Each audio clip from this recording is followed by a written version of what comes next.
वाजपेयी ने ठहाके लगाने के लिए अपने बहाल करने का आदेश दिया था। 24वीं पुण्यतिथि पर प्रयागराज बॉयज हाई स्कूल में रविवार को एक समारोह का जो है वो आयोजन किया गया। समारोह में मौजूद हिमाचल प्रदेश के राज्यपाल शिव प्रताप शुक्ला ने उन्हें भावभीनी श्रद्धांजलि अर्पित की। साथ ही उन्हें याद करते हुए कहा कि चौधरी चुन्नीलाल हर दिल अजीज थे। वे काफी सरल और मधुर स्वभाव के थे। छोटी छोटी बातों पर लोगों को हंसाया करते थे। वे वंचितों और शोषितों के मसीहा थे। शिव प्रताप शुक्ला यहीं नहीं रुके। उन्होंने कहा कि चौधरी चुन्नीलाल जी काफी संघर्ष के साथ जीवन में आगे बढ़े थे। शिव प्रताप शुक्ला ने उन दिनों को याद किया जब चौधरी चुन्नीलाल जी विधानसभा आकर घंटों उनके साथ बैठा करते थे। अक्सर वे उनके साथ बैठकर काफी कुछ सीखा करते थे। उन्होंने ये भी बताया कि चौधरी चुन्नीलाल जी को बीजेपी में हेमवती नंदन बहुगुणा जी लेकर आए थे। इसके बाद पूर्व प्रधानमंत्री अटल बिहारी वाजपेयी ने ठहाके लगाने के लिए अपने साथ ही रख लिया था। उन्होंने आगे कहा कि चौधरी चुन्नीलाल जी सिर्फ अपने समाज के ही नहीं वे बल्कि अपनी नम्रता और हंसमुख स्वभाव के कारण सभी वर्ग के लोगों को प्रभावित किया करते थे। यही कारण है कि हर वर्ग में उनकी एक अलग पहचान थी।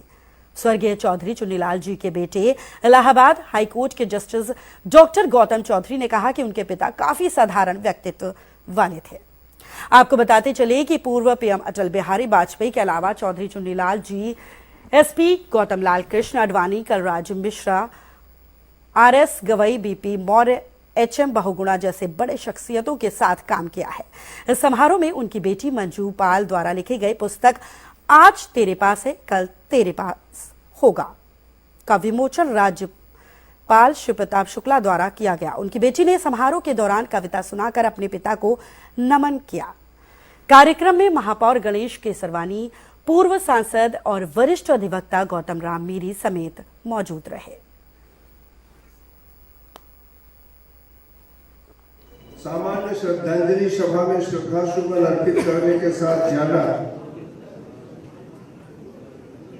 लेकिन मंच पर आकर के किसी व्यक्ति के व्यक्तित्व को वर्णित करना स्वाभाविक रूप से स्मृतियों को कुरेदना ही होगा। अभी इस पुस्तक की लेखिका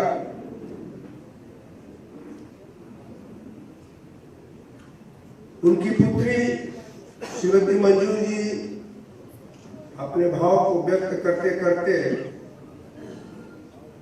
पिता की स्मृतियों में खो गई थी।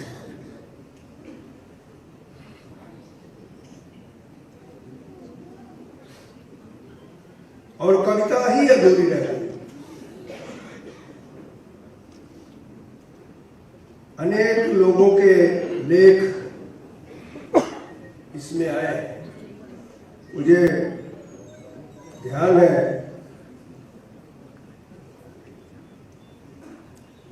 जब हमसे गौतम चौधरी जी ने इस पुस्तक के विमोचन के संदर्भ में रहने को कहा,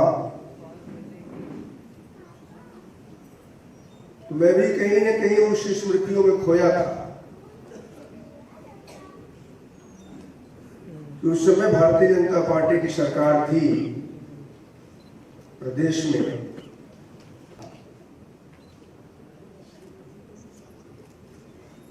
और जब नामांकन की स्थिति थी तो कुछ लोगों के आवासों पर नामांकन के लिए फॉर्म इत्यादि भरवाने की बात थी। तो सौभाग्य से चौधरी चुन्नीलाल जी का नाम मेरे ही खाते में आ गया था। बालकाल से संघर्षमय जीवन जिया। राय साहब चौधरी श्यामलाल जी के पुत्र होते हुए भी किन्हीं कारणों से आज का जो रॉयल होटल है उसके आउट हाउसेस में रह के उन्होंने शिक्षा की। और जो स्टेशन के सामने चर्च है उनके पादरी के सहयोग से वहां के लैब में पढ़ने के बाद हाई स्कूल में नंबर 1 पर पास होने का काम उन्होंने किया। इतना ही नहीं, आईपीएस में सिलेक्शन होता है।